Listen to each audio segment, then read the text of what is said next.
Dahil sa sobrang init, may mga namatay dito. Napalitan ng kiti-kiti. Tingnan nyo naman. Dami pa naman gapi dito. Napollute siya. Sa sobrang init yan guys. Ayan, natuyo na nga yung iba.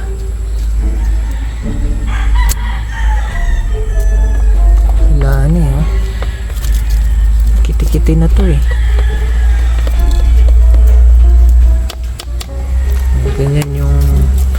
ganyan yung tab pag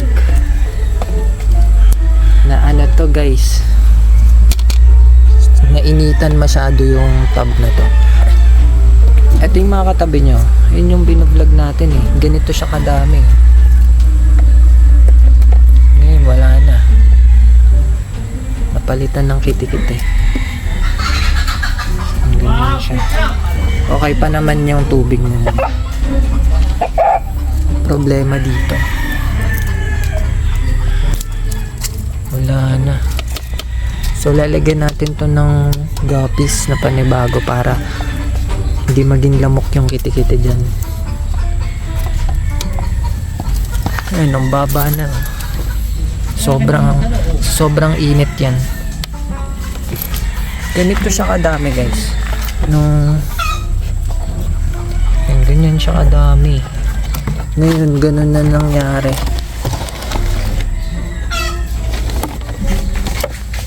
Naubos yung guppies. Namatay lahat yun. Dahil siguro natutukan ng araw at iminit yung tubig.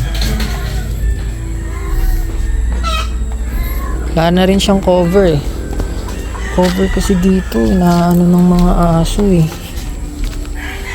ginugulo ng mga aso.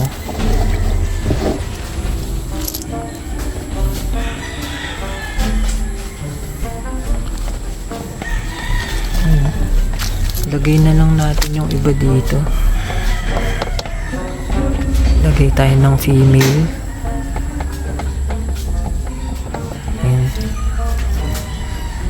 Para yung mga kiti-kiti is hindi maging lamok.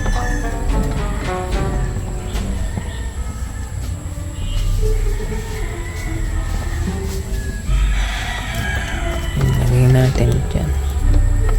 Uy, may natira po, maliliit. Ito guys, yung may natira maliliit.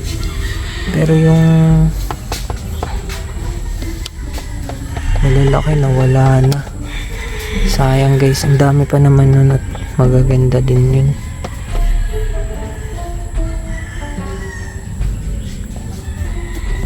Bigay pa tayo.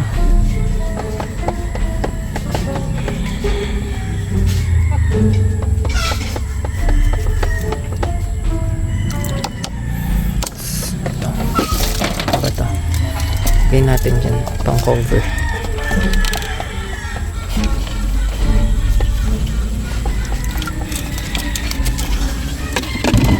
Hanap tayong pang cover guys. Ayun, may mga sobrang daming tubs na konti na lang yung tubig. Ito natuyo, konti lang kasi tubig niyan kaya ito nabutas.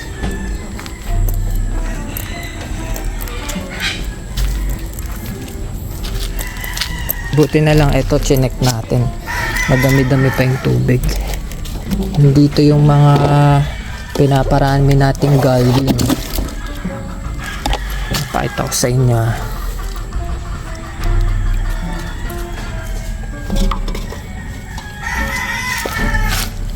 Pa naman yung side na may galving na maganda. Ito siya guys. Female to. I-breed pa lang natin yan. Diba? Galving female pa lang yan. Ang ganda na. Magenta yan. Galving na ribbon.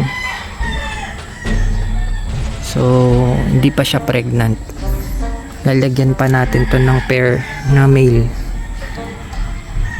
Buti hindi siya nainitan dito. Maganda naman yung cover niya.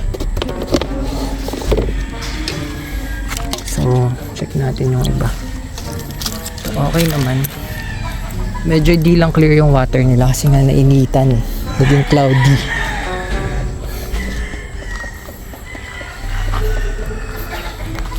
Ito clear.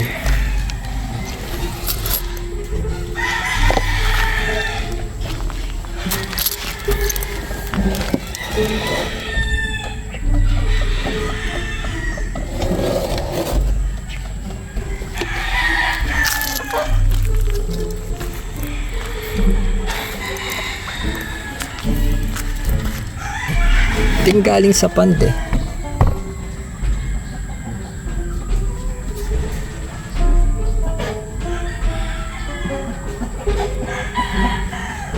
Dami no. Galing to sa pond. Ito pa.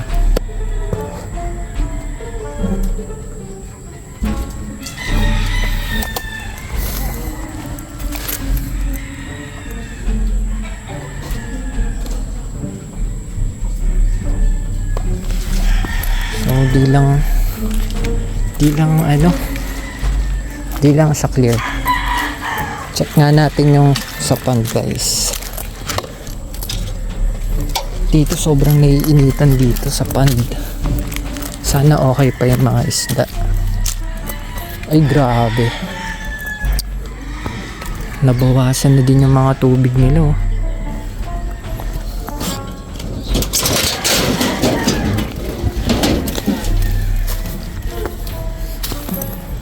Ito guys oh, sobrang init.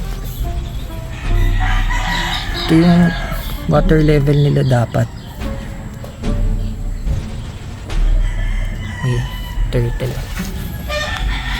Pagong yan. Pero okay naman. Okay pa yung guppies. Panda. Dito. Yan, ang babaw na din. Pero clear yung tubig dito. Sobrang clear. May nagtatagong pagong. Ito ni Ben. May pagong. May malaking pagong. Ito, wala nang tubig.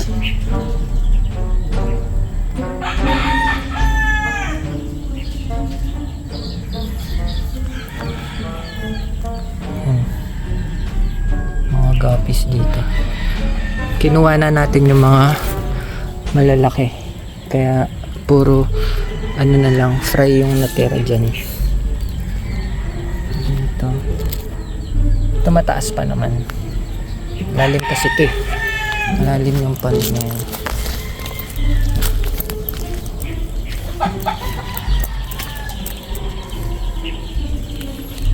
Dito na natin check yung isa.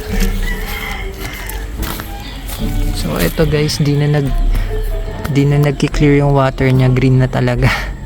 Sobrang dami kasing tilapia dito eh. Nagtatago lang yung mga yun. Ayun o, ayun o. Sila o. Mga tilapia, ang dami. In-invade na ng tilapia.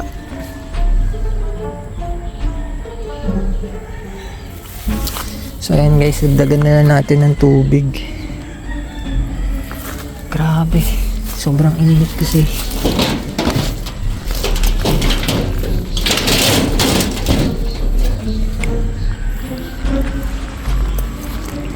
So bale, 2 tubs lang naman yung ano na wipe out dahil sa sobrang init. Na wipe out yung guppies. Marami pa naman yan guys. Bilis lang naman nagparami ng guppies. Tignan nyo to, paano nalipat to dito?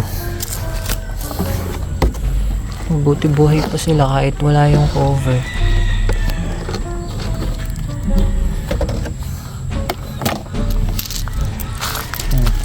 Ito, konti na lang yung tubig nyo.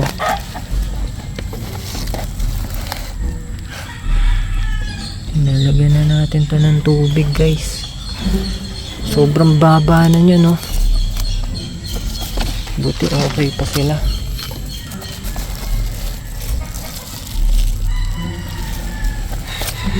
Naka-survive pa.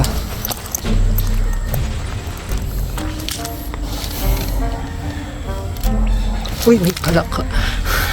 Nakagulat. Pati yung palaka nag-evacuate na eh.